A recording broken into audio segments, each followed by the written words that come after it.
Hey everyone, it's Mia here, and if you've ever felt that gut-wrenching stab of betrayal from the one person who should have your back, your own blood, then buckle up, because this story is going to hit home. Picture this. I walked down the aisle in my dream dress, the one I'd poured my heart and savings into, only to watch my sister parade around in a cheap knockoff of it at her own wedding. But trust me, I had the last laugh, and it wasn't pretty. Let's dive in. Hey guys, let's start from the beginning, because to understand how everything shattered, you need to know how perfect it all seemed on the surface. I'm Mia Thompson, 32 years old, living in the heart of Chicago where the wind whips off Lake Michigan and the skyline feels like it's always watching your every move. I've been a wedding planner for the last 8 years, running my own little boutique firm called Ever After Events. It's not glamorous like those reality TV shows. Think endless vendor calls, budget spreadsheets that make your eyes cross, and brides who change their minds faster than the weather here. But I love it. There's something magical about turning someone's chaotic dream into a seamless day, you know? I get to be the fairy godmother without the wand, just a clipboard and a killer contact list. My life was pretty steady back then. I'd wake up in my cozy one-bedroom apartment in Wicker Park, with its exposed brick walls and that tiny balcony where I'd sip my morning coffee while scrolling through Pinterest for inspiration. Work kept me busy, coordinating everything from intimate elopements in Millennium Park to blowout receptions at swanky hotels downtown. I wasn't rolling in cash, but I was independent, and after a string of bad relationships, that felt like a win. My last boyfriend, Jake, had dumped me 2 years earlier over some nonsense about me being too focused on work. Whatever. I threw myself into my career, and it paid off. I even started saving for my own future wedding, even though there was no guy in sight. Call it optimism or just plain stubbornness. Family-wise, things were complicated, but familiar. I'm the oldest of 2 sisters, me, and then Sarah, who's 3 years younger. We grew up in a suburb just outside the city, in a split-level house with a backyard that backed onto a park. Dad was a mechanic, always tinkering in the garage with his tools, smelling like oil and quiet wisdom. He's the enabler type, never rocks the boat, always smoothing things over with a pat on the back and a "it'll be fine, girls." Mom, on the other hand, is a retired teacher, sharp as a tack and twice as critical.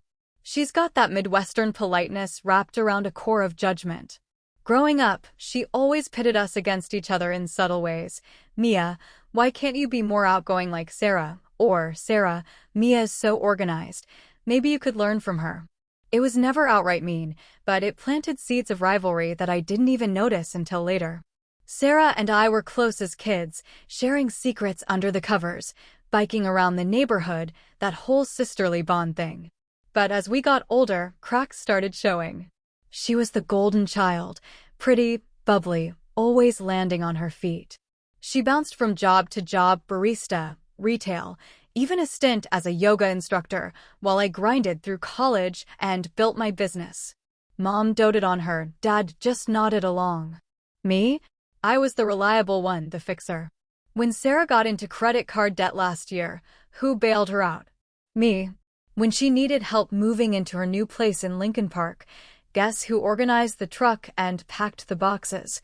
Yours truly. And then there was her engagement. Sarah met Ryan about 18 months ago at some networking event. He's a mid-level accountant, solid guy, a bit bland but steady. They got engaged fast, like 6 months in, and of course, she asked me to plan the wedding. For free. You're the expert, Mia. It'll be fun, like old times. I said yes because that's what I do. I say yes to family. I threw myself into it. Venue scouting at a charming historic hall in the suburbs, floral arrangements with peonies and roses, a DJ who specialized in upbeat playlists. I even designed her invitations myself on Canva late at night after work. All while she teased me about my single status. When are you gonna find a guy, sis? You're gonna end up marrying your planner, huh? It stung, but I laughed it off. That's our dynamic, her jabs, my deflections. But the real heart of it all was my dress. See, Even though I wasn't engaged, I'd been dreaming about my wedding dress since I was a kid flipping through bridal magazines. Last year, I splurged on a custom design from this indie designer in the city. It was ethereal, off-white silk with delicate lace overlays, a fitted bodice that flared into a soft A-line skirt, and these tiny pearl buttons down the back. I called it my someday dress. I kept it in my closet, wrapped in tissue, like a promise to myself. Sarah knew about it. She'd seen sketches when I was brainstorming. "It's gorgeous, Mia." "Totally you," she'd said. Life felt balanced, you know? Busy days at work, family dinners on Sundays where mom would critique my cooking and dad would tell bad jokes. Sarah's wedding was 6 months out, and I was knee-deep in details. One evening, after a long day of vendor meetings, I crashed on my couch with a glass of wine and pulled up my email. There was a message from the designer, subject, "Confirmation on your sister's order." My heart skipped. I clicked it open, thinking it was a mix-up. But no. Attached were specs for a dress identical to mine, same fabric, same cut, even the pearl buttons. She'd ordered a knockoff version, cheaper materials, but the design? Stolen straight from my sketches. I sat there, staring at the screen, the wine turning sour in my mouth. How? When? I scrolled back. Turns out she'd visited the designer pretending to be me, using my name to get the details. The email was a courtesy heads-up because the designer recognized the similarity. Betrayal hit like a freight train. My sister, my blood, had taken the one thing that was purely mine. And for what? To one-up me on her big day? I felt the world tilt, the calm cracking wide open. What was I going to do? Oh man, reliving this part still makes my chest tight, like I can't quite catch my breath. After that email, everything spiraled so fast it felt like one of those bad dreams where you're running, but not moving. I confronted Sarah the next day over coffee at this little spot in Wrigleyville, neutral ground, I thought. "Sarah, what the hell? You copied my dress." I kept my voice low, but it shook. She blinked at me over her latte, all wide-eyed innocence. "What?" "Oh, that. Mia, it's not a big deal. I loved your designs so much, I thought it'd be cute if we matched in spirit. Like a sister thing." She laughed, that light, tinkling sound that always got her out of trouble. But I saw the flicker in her eyes, the calculation. She knew exactly what she'd done. When I pressed, she got defensive. "You're being dramatic. It's just a dress. Besides, you're not even engaged. When's the last time you dated anyone seriously? Jake left because you were too controlling, remember?" That hit below the belt. Jake's breakup songs started playing in my head on loop, the ones I'd blasted in my car after he ghosted me. I left the coffee shop in a daze, tears blurring the city streets as I walked home. The humiliation sank in like ink in water. How could she? We'd shared everything growing up, clothes, secrets, even boyfriends and high school crushes. But this? This was theft of something sacred, a piece of my future she'd snatched for her spotlight. The weeks leading to her bridal shower were torture. I threw myself into work, coordinating 3 other weddings to distract myself. But at night, alone in my apartment, the grief hit hard. I'd curl up on my bed, staring at the ceiling fan spinning endlessly, replaying our childhood. Remember that time in 5th grade when I let her take credit for my science project because she forgot hers? Or when I covered for her sneaking out in high school? I'd always been the giver, the one who smoothed edges. And for what? To be mocked as the single sister while she paraded my dream? The shower was at Mom and Dad's house in the suburbs, a sunny Saturday in May, backyard strung with lights, mimosas flowing. I plastered on a smile, handing out favors I'd designed myself. Then Sarah emerged in her dress for the reveal. Gasps all around. "Oh, Sarah, it's stunning. So original." Aunts and cousins swarmed her, touching the fabric, oohing and awing. I stood frozen, my mimosa glass cracking in my grip. It was my design, cheaper lace, sure, but the silhouette screamed mine. No one knew, no one connected the dots. Mom beamed. "You look like a princess, honey." Dad nodded approvingly. I excused myself to the bathroom, locked the door, and slid to the floor. Sobs racked me quiet, choking ones so no one would hear. Anger boiled under the grief, at Sarah for her entitlement, at Mom for enabling it, at Dad for his silence, at myself for letting it happen. Confusion swirled too. Was I overreacting? Was it just a dress? But no, it was more. It was years of being second fiddle, of giving pieces of myself until there was nothing left. That night, back in Chicago, I paced my apartment, the city lights flickering through the windows like judgmental eyes. I poured another wine, then another, the buzz fueling a fire I'd long suppressed. Memories flashed, Sarah borrowing my ideas in college, claiming my recipes at family dinners, even flirting with Jake once at a party. Enough. I wasn't the doormat anymore. Staring at my reflection in the mirror, red-eyed, disheveled, I whispered no more. Tomorrow, I'd start fighting back. But how far would I go? All right, folks, this is where things get real. The shift from victim to vigilante, if you will. After that shower meltdown, I woke up with a hangover and a resolve like steel. No more tears, it was time to think smart. As a wedding planner, I had access to everything: vendors, timelines, secrets. Sarah had handed me the keys to her kingdom when she asked me to plan her big day. Now, I'd use them to lock her out. First, I needed intel. I spent that Sunday holed up in my apartment, laptop open, digging through old emails and texts. Sarah's past wasn't spotless. She'd lied to Ryan about a lot. Like that study abroad trip in college that was really a backpacking fling with some guy in Europe. Or the credit card debt she'd racked up on impulse buys, blaming it on identity theft. I'd covered for her before, but now? Those lies could be leverage. I jotted notes in a hidden journal app on my phone, feeling a thrill mixed with nausea. Was this me? The nice sister turning schemer? Monday, I called in sick to work, first time in years, and mapped it out. Subtle sabotage, nothing traceable, nothing that screamed, Mia did it.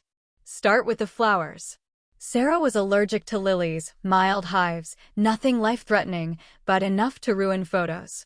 Her order was for roses and peonies. I'd swapped to lilies with a vendor mix-up.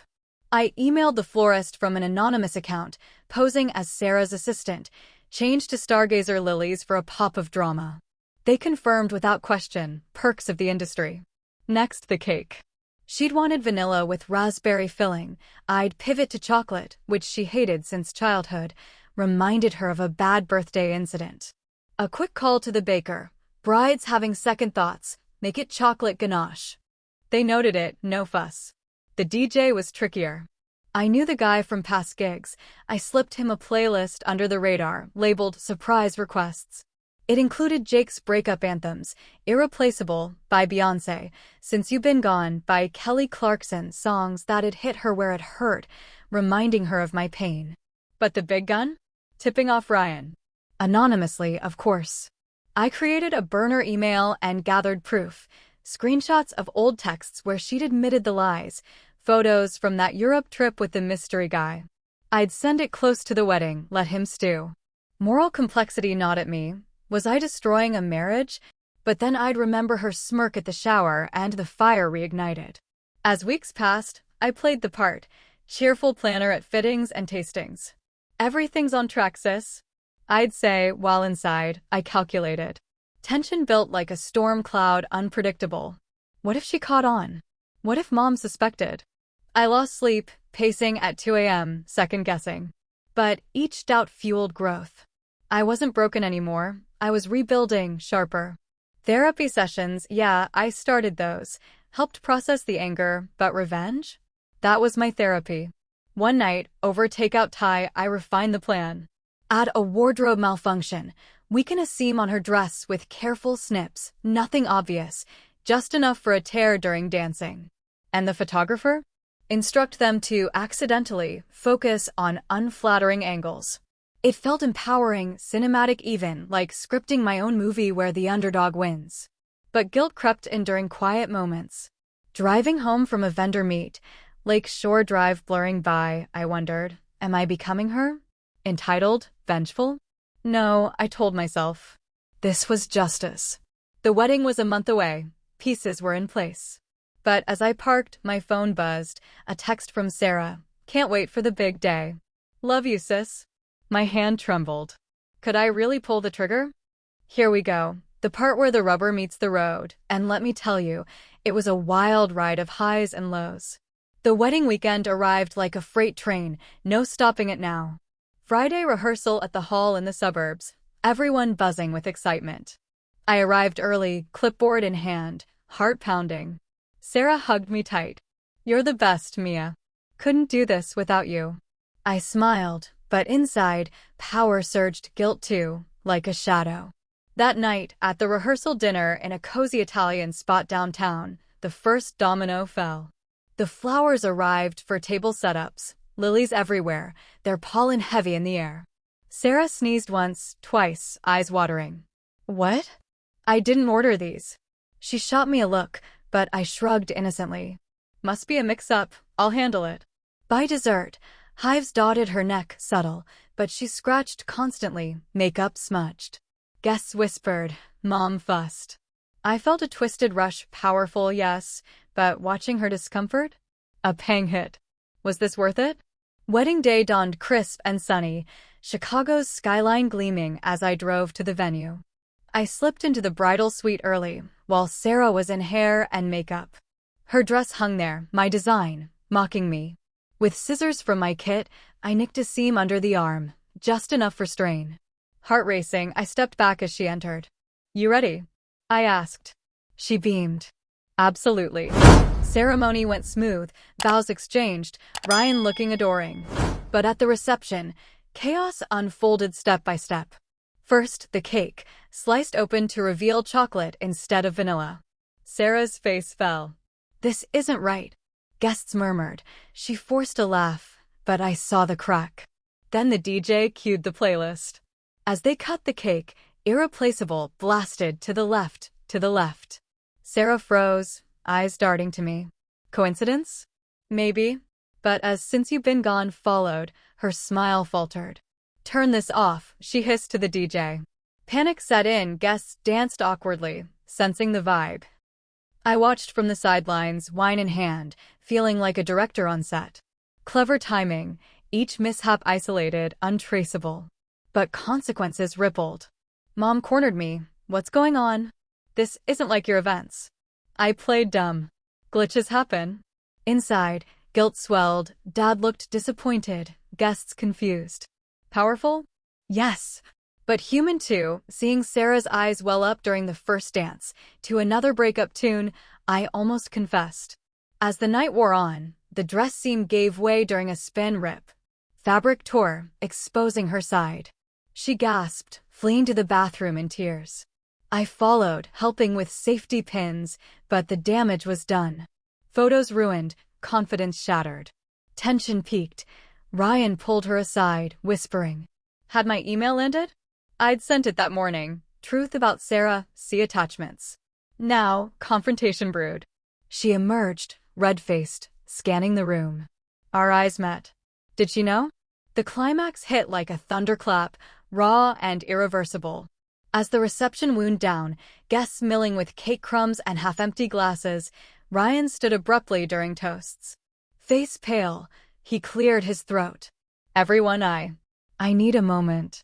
He pulled Sarah outside to the venue's garden, string lights casting eerie shadows. I followed discreetly, heart hammering, this was it. Through the cracked door, voices rose. "Sarah, is this true? The lies about Europe? The debt? And other guys?" My email had worked, attachments opened wounds. She stammered, "It's old stuff, baby." Mia probably, "Wait, no." But denial crumbled. Ryan's voice cracked, "I can't marry someone who builds on lies." He slipped off the ring, handed it back. "It's off." Guests inside froze as word spread, whispers turning to gasps. Sarah burst back in, mascara streaked, dress torn, lilies wilting around her. The wedding's canceled.